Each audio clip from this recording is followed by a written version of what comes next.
മുടി മുറിക്കുന്നതിനും കളർ ചെയ്യുന്നതിനും മൂക്ക് കുത്തുന്നതിനുമെല്ലാം ഇപ്പോഴും ഭർത്താവിന്റെ പെർമിഷന് വേണ്ടി വെയിറ്റ് ചെയ്യുന്ന കല്യാണം കഴിയാത്ത പെൺകുട്ടികൾ നമ്മുടെ സൊസൈറ്റിയിൽ നോർമലാണ്. കല്യാണം കഴിഞ്ഞ പല ജീവിതങ്ങളുടെയും ഒരു പച്ചയായ എഴുത്തുവെപ്പാണ് മേരി സാറ എഴുതിയ മണവാട്ടി എന്ന പുസ്തകം. ഈ ഒരു പുസ്തകത്തിലേക്ക് എന്നെ എത്തിച്ചത് ഇതിന്റെ ഒരു ക്യൂട്ട് കവറും പേരും ഒക്കെയാണ്. കാണാൻ ഭയങ്കര ക്യൂട്ടാണെങ്കിലും അതിലെ എഴുത്ത് അതിനേക്കാൾ സിമ്പിൾ ആണെങ്കിലും പറഞ്ഞു വെക്കുന്ന കഥയ്ക്ക് ഭയങ്കര ഒരു കലവും കട്ടിയും പല മനുഷ്യരുടെ ജീവിതത്തിന്റെ സ്മെല്ലും ഉണ്ട്. നമ്മുടെ കഥ ആരംഭിക്കുന്നത് മിസ്റ്റർ ആൻഡ് മിസ്സസ് ചാണ്ടിയുടെ മകളായി നൈന ചാണ്ടി ആകാശത്ത് ജനിച്ചു വീഴുമ്പോഴാണ്.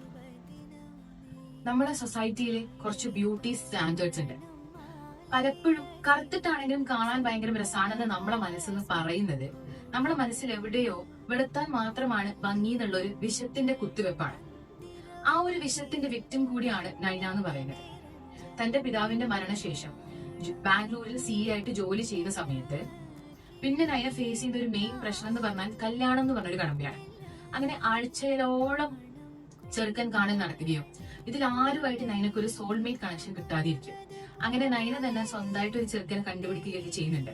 ഇവർ തമ്മിലുള്ള ഒരു കണക്ഷൻ, ലവ്, കെയർ, ഒരു ക്വാളിറ്റി ടൈം സ്പെൻഡിങ് കാണുമ്പോൾ they are made for each other എന്നും ഒരു അസൂയൊക്കെ നമുക്ക് തന്നെ തോന്നും. പക്ഷെ 5 വർഷങ്ങൾക്ക് ശേഷമാണ് തന്റെ കൂടെ ജീവിച്ചത് ഒരു ചെമ്മരിയാടിന്റെ ലുക്കുള്ള ഒരു ചെന്നായാണെന്ന് നൈന മനസ്സിലാക്കുന്നത്. അതിനുശേഷം എങ്ങനെയാണ് നൈനക്ക് ഇത് മനസ്സിലായത്, എന്തൊക്കെ ചേഞ്ചസ് ആണ് നൈനയുടെ ലൈഫിൽ സംഭവിച്ചത്, എങ്ങനെയാണ് ഇവർ കണ്ടുമുട്ടിയത്, ഒരു മണവാട്ടി ഒരു പുതിയ വീട്ടിലേക്ക് പോകുന്ന സമയത്ത് ഫേസ് ചെയ്ത എല്ലാ ചാലഞ്ചസും ഈ ഒരു പുസ്തകത്തിൽ പറഞ്ഞു വെക്കുന്നുണ്ട്. അത് ഞാൻ ഇപ്പൊ നിങ്ങളോട് പറയുന്നില്ല. അത് ആ ഒരു എഴുത്തിന്റെ ഭംഗിയിൽ നമ്മൾ മനസ്സിലാക്കേണ്ട ഒരു കാര്യമാണ്. നിങ്ങൾ കല്യാണം കഴിക്കാൻ പ്ലാൻ ചെയ്യുന്ന ആണുങ്ങളും പെണ്ണുങ്ങളും ആണെങ്കിൽ ഈ ഒരു പുസ്തകം നിർബന്ധമായിട്ട് വായിച്ചിരിക്കണം.